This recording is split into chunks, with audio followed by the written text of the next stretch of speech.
Picture two retired couples living side by side on the exact same cul-de-sac in suburban Tampa, Florida. Both couples are 68 years old, both worked hard for 40 years, both retired last spring with almost identical nest eggs, around $1.5 million. From the driveway, you cannot tell them apart. Couple A pulls in driving a leased 2025 Lincoln Navigator. Behind it sits a beautiful 32-foot Class A motorhome that they've used exactly 3 weekends all year. Inside their house, the mail just arrived, bringing an $1,800 monthly statement from the local country club. And just yesterday, a $1,200 monthly Venmo transfer automatically went out to their 28-year-old daughter. Couple B drives a 2014 Toyota Highlander with 92,000 miles on the dash. There is no boat, there is no RV. Their weekend grocery haul is from Costco, and the watch on his wrist, it's a Seiko he bought in 1997. 20 years from now, one of these couples is going to run completely out of money in their late 80s. The other couple is going to leave their grandkids a small fortune. From the outside, right now, you genuinely cannot tell which is which, but the math can. If you've ever looked at someone who seems incredibly wealthy and quietly wondered how they actually got there, or worse, if you've looked at your own retirement projections and felt a pit in your stomach wondering if you're going to make it, this video is going to make a lot of things click into place for you. And I spend way too much time obsessing over the math of retirement. And the harsh truth I've discovered is that the people who look the richest are usually the ones running out of money first. If you are trying to build wealth that actually lasts into your 80s and 90s instead of evaporating in your 70s, you need to understand the psychology of spending. And if you're only 35 or 40 right now, stay with me, because the habits these people built in their 30s are the entire reason one of them is going to die rich. Grab a cup of coffee, settle in, because we are going deep today. Here are the 10 things wealthy retirees completely stopped buying to stay wealthy. Number 1, the 3-year new car upgrade cycle. The first thing hiding in plain sight is the most expensive habit the middle class has convinced itself is normal, the 3-year new car trade-in cycle. Let's look at the numbers. The average new car loses about 20% of its value in year 1. By year 5, it has lost roughly 60% of its value. If you buy a $50,000 SUV, that is $30,000 in depreciation gone. Poof, vaporized. It doesn't matter if you drive it 100,000 miles or if it just sits in the driveway looking pretty. That money is gone. Wealthy retirees know this math cold. The middle class doesn't, which is exactly why the middle class keeps trading in. Thomas Stanley, the legendary author of The Millionaire Next Door, spent decades studying actual millionaires. Do you know what he found? More millionaires drive Toyotas than BMWs. About 37% of millionaires surveyed bought their cars used. Only 23% drove a current year model. Here is the killer statistic. The typical American spends roughly 30% of their net worth on vehicles. Millionaires spend about 1%. Compare that to your typical income affluent retiree. Let's call him the dentist. He's on his 4th leased BMW since 2019. Every 3 years, he rolls his old lease into a new one. The payment stays around $850 a month. The lease never ends. Somewhere along the line, he convinced himself he was getting a deal. He is not getting a deal. He is renting status at $850 a month. If you swap a 3-year trade-in cycle for a 10-year hold starting at age 50, the avoided depreciation plus the opportunity cost of investing the savings adds up to roughly $400,000 by age 80. Think about that. That is not just a car. That is a second retirement. Wealthy retirees stop financing metal that rusts. 2 boats, RVs, and trophy vehicles of regret. Speaking of expensive things that mostly sit still, let's talk about boats and RVs. You know the old joke, the 2 best days of owning a boat are the day you buy it and the day you sell it. It's a cliche because every retiree who has ever owned one nods grimly when they hear it. New RVs lose 20 to 30% of their value in the first year. Class A motorhomes lose more than half their value by year 10. Boats follow the exact same brutal depreciation curve, except with boats, you also pay for storage, insurance, fuel, and slip fees. Those run anywhere from $3,000 to $8,000 a year for a modest boat. The only things on earth that depreciate faster than a boat are meme stocks and gas station sushi. Stanley's research on this is wild. He found there were nearly 5 times as many boat owners in America as there were people who left an estate of $1 million or more. In plain English, most boats in this country are owned by people who cannot actually afford them. The actual millionaires aren't out there clogging up the lake on a Saturday afternoon. They're sitting on their back porch, watching the people who can afford boats drive boats. Let's run a specific scenario. A retired couple drops $150,000 on a Class A motorhome at age 65. Over 10 years, they pay $25,000 in fuel, $10,000 in maintenance, and $12,000 in storage. They absorb a $60,000 depreciation hit. They use the thing for a total of 11 weeks over that decade. The all-in cost per week of vacation, $9,700. For $9,700 a week, you could be staying at a private villa in Tuscany while a guy named Lorenzo brings you fresh espresso and pastries. Instead, you're parked at a KOA in Wichita, Kansas, emptying a Blackwater sewage tank in the rain. That is the trade you made. Wealthy retirees didn't make that trade. If they want an RV trip, they rent the RV for the 1 week they want to take it. 3. Timeshares. If you thought boats were brutal, wait until you see what timeshares look like on the resale market. Go ahead, pause this video and open eBay right now. Search timeshare. You will see active listings for $1. Not $1,000, $1. As in, the current owner will sell you a deed to their real estate for less than the cost of a vending machine soda just to stop paying the maintenance fees. Some of them will literally pay you the closing costs just to take it off their hands. Timeshares bought from the developer for $20,000 to $40,000 routinely resell for under $100. Even the premium brands, the ones with the absolute best resale value in the entire industry, top out at about 15% of their original price. And every single year, the maintenance fees keep coming. They average $900 to $3,000 annually, and they rise forever. Even after you die, your kids inherit the financial burden of those fees. Here is the math wealthy retirees do before they ever sit down at a timeshare presentation. $15,000 up front, plus $900 a year in fees for 15 years equals $28,500. That works out to $271 per night for a hotel room you can only use at a specific location during a specific week. The Marriott down the street is $189 a night, includes food breakfast, and nobody tries to corner you at a sales seminar. The timeshare industry is one of the largest categorical wealth transfers in the country. It transfers wealth from you to a salesperson on a floor with free Mai Tais and a clock counting down to a limited time offer that is mysteriously offered every single day of the year. Wealthy people don't buy timeshares, period. 5. Whole life insurance and the variable annuity trap. I need to slow down for this one because this is where the financial industry gets dark, and I want you to hear me clearly. A healthy 30-year-old can buy a $500,000 term life policy for about $20 a month. The whole life version of that exact same policy from the exact same insurer runs $400 to $500 a month. That is a 20x markup. Where does that extra $480 a month go? It mostly goes to commission.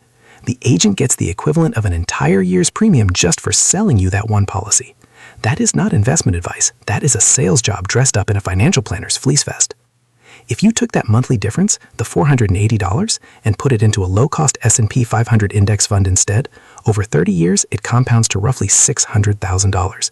Your whole life policy, in the same window, builds maybe $50,000 in cash value. And here is the fun detail. You have to pay interest to borrow your own cash value. Now, let's talk about the absolute worst financial cousin, the variable annuity. This is the product retirees get sold most often, usually by someone with a very nice golf membership. This isn't a misunderstanding. This is a $250 billion industry built on the assumption that retirees won't run the math. Kiplinger documents that variable annuities run 2 to 4% in all-in fees every single year. Imagine a client paying nearly 4% annually on a $1.7 million variable annuity. The product generates $88,000 a year in income, but a comparable low-cost product with a 1% fee structure would have generated $177,000. That client loses almost $90,000 a year in retirement income strictly to fees. Over 20 years, that is a paid-off house. That is a grandchild's college fund, vaporized into commissions by someone who shook their hand and called them dear. The wealthy retirees rule is simple. If the person selling the product is on a heavy commission, the product isn't built for you. It's built for them. 5. The second home you swear you'll use. Let's pivot to the fantasy purchase that takes down more middle-class retirees than almost any other, the vacation home. The pitch in your head sounds beautiful, right? We'll use it 10 weekends a year. The grandkids will love coming up to the lake, and we can rent it out on Airbnb when we're not there to cover the costs. Every word in that sentence is a lie you are telling yourself. Here is what actually happens. You buy a $400,000 lake house at age 65. Property taxes, insurance, HOA fees, and lawn service run $16,000 a year before you even spend a single night there. Furnishing it on day one costs $25,000. You need a new roof in year 7. That's $18,000. The HVAC dies in year 9. That's $9,000. You use it 3 weekends in year 1 because furnishing it took the entire summer. You use it 2 weekends in year 2. By year 5, your kids are busy with their own lives. Your knees hurt, and the 4-hour drive feels longer every single time you make it. And renting it out? Congratulations. You just bought yourself a part-time job as a hospitality manager, dealing with broken toilets and bad reviews at age 70. The data is clear. The income affluent buy second homes. Real millionaires rent for the 1 month a year they want to be there. They get the same view, the same lake, but none of the maintenance, taxes, headaches, or sunk capital. A $400,000 lake house cost, if invested instead at a 7% return for 20 years, is $1.5 million you could have left to your grandchildren. Instead, you left them a rotting dock that needs replacing. 6. The country club membership. Here is where I have to tell you the uncomfortable truth that this entire video has been building toward. The wealthy retirees who stay wealthy aren't doing these things because they are frugal. They aren't doing it because they're cheap. They are doing it because somewhere around age 45, they sat down, ran the math on every recurring expense in their life, and they were horrified by what they found. Once you see the math, you can't unsee it. You stop buying things, not out of discipline, but out of fear of running out of money. Which brings us to the country club. I apologize in advance, because this one is going to sting. In 2024, the National Golf Foundation reported that median country club initiation fees jumped from $29,000 to over $50,000 in just 3 years. Annual dues at a mid-tier club run between $1,500 and $10,000. Add cart fees, locker fees, guest fees, and the infamous quarterly food minimum. The food minimum is a delightful invention where the club forces you to spend a certain amount on dining every 90 days just to keep your membership active. If you didn't eat there enough, you have to show up on the last day of the quarter and force down $200 worth of Cobb salads and stale bread that you didn't even want just to maintain your exclusive status. A realistic all-in cost for a retired club member is $15,000 to $25,000 every single year, forever. Say you play 30 rounds of golf a year at $20,000 in dues. That's $667 per round. The exact same course charges $50 to guest players. You are paying 13 times the per-round cost for slightly better tee times and the right to casually say, "at the club," at cocktail parties. That is not a hobby. That is a subscription to feeling important. Wealthy retirees drop the club and just pay green fees at nice public courses. 7. The monthly Venmo to your adult kids. We have to talk about this one because it is the trap that nobody admits to. According to a recent Savings.com study, half of all American parents with adult children are providing regular financial support to them. Half. The average amount? $1,474 a month. That's nearly $18,000 a year, and almost half of those parents are funding their adult children's vacations. Listen to me. You worked 40 years. You saved diligently. You retired with $1.4 million. And then you started transferring $18,000 a year to a 28-year-old who is currently posting Instagram photos from a cafe in Barcelona. I want you to feel the weight of this for a second. You skipped vacations. You drove the same car for 12 years. You said no to the kitchen remodel. You ate at home. You worked through migraines. You missed your son's third-grade play because of a corporate deadline. You sacrificed. And now, in the years that were supposed to be yours, you are transferring $1,474 a month to someone who has never paid a utility bill on time. I'm not telling you to abandon your kids, but the math is the math. $1,474 a month for 10 years of retirement is over $176,000. At a 4% safe withdrawal rate, sustaining that indefinitely requires an extra $440,000 in your nest egg. You do not have that cushion. Almost nobody does, which means every month you are quietly setting your own retirement on fire to fund a lifestyle your kid would otherwise have had to actually earn. The wealthy retirees rule on this is clear. Support is episodic, not routine. A wedding gift? Yes. Help with a down payment? Yes. An emergency medical bill? Absolutely. That is what generational wealth looks like. But a standing monthly Venmo transfer? That's not love. That is a hostage situation where you are paying your own ransom. Cut the cord. 8. Status watches and the pseudo-affluent. After something that heavy, let's pivot to something a little more absurd: designer clothes and luxury watches. Stanley's original 1996 study found that 50% of American millionaires had never paid more than $235 for their most expensive watch. Half had never paid more than $399 for a suit. Only 1% had ever paid $15,000 or more for a watch. In a follow-up study, Seiko was the #1 watch brand among American millionaires. Rolex was second. And Stanley noted something hilarious. The millionaires who actually wore Rolexes usually received them as gifts from companies or spouses, and they were generally embarrassed to wear them in public. The guy paying $20,000 for a watch isn't the millionaire. He's the guy trying to look like one. Stanley called this demographic the pseudo-affluent. Income rich, asset poor, and incredibly confused about which one is which. Wealthy retirees understand something the pseudo-affluent never figure out. The audience you used to dress for, the clients, the colleagues, the networking events, the boss, is gone. Retired. Vanished. The only person looking at your watch now is the cashier at the local pharmacy, and I promise you, she does not care what is on your wrist. 9. Death by 1,000 subscriptions. This one snuck up on every generation at once, and it is quietly eating retirements alive. A study by West Monroe found that the average American spends $273 a month on subscriptions, but the average American thinks they spend $62.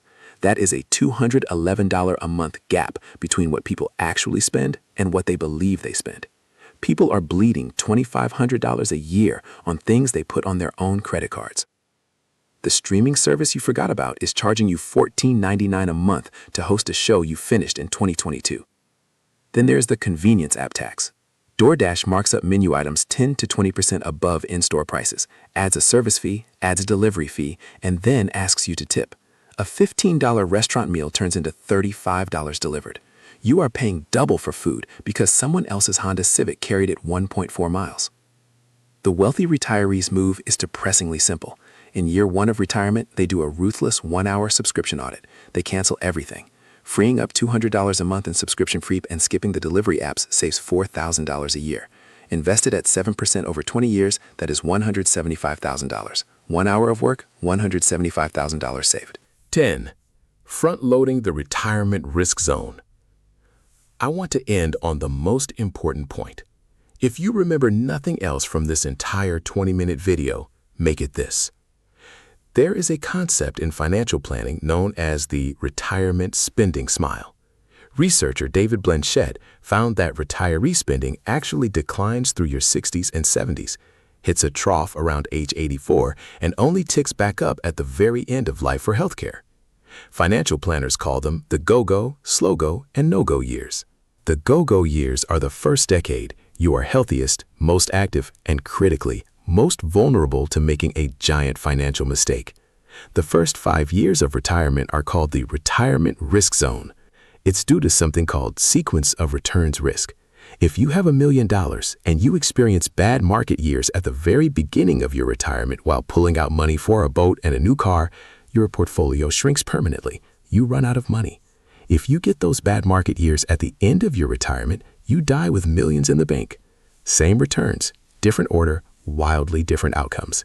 This is why wealthy retirees who stay wealthy do not defer the trophy purchases. The bucket list cruise, the lake house, the new Mercedes. They do not pull the trigger on those in year 1.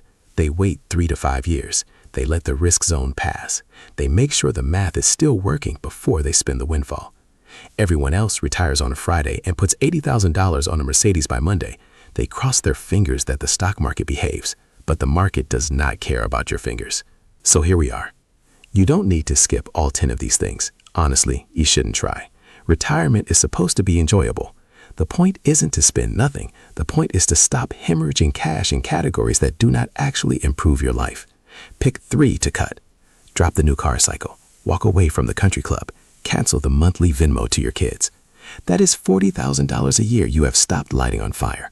Over a 20-year retirement, you have preserved over $2 million in compounded wealth. That is the entire gap between couple A and couple B on the cul-de-sac.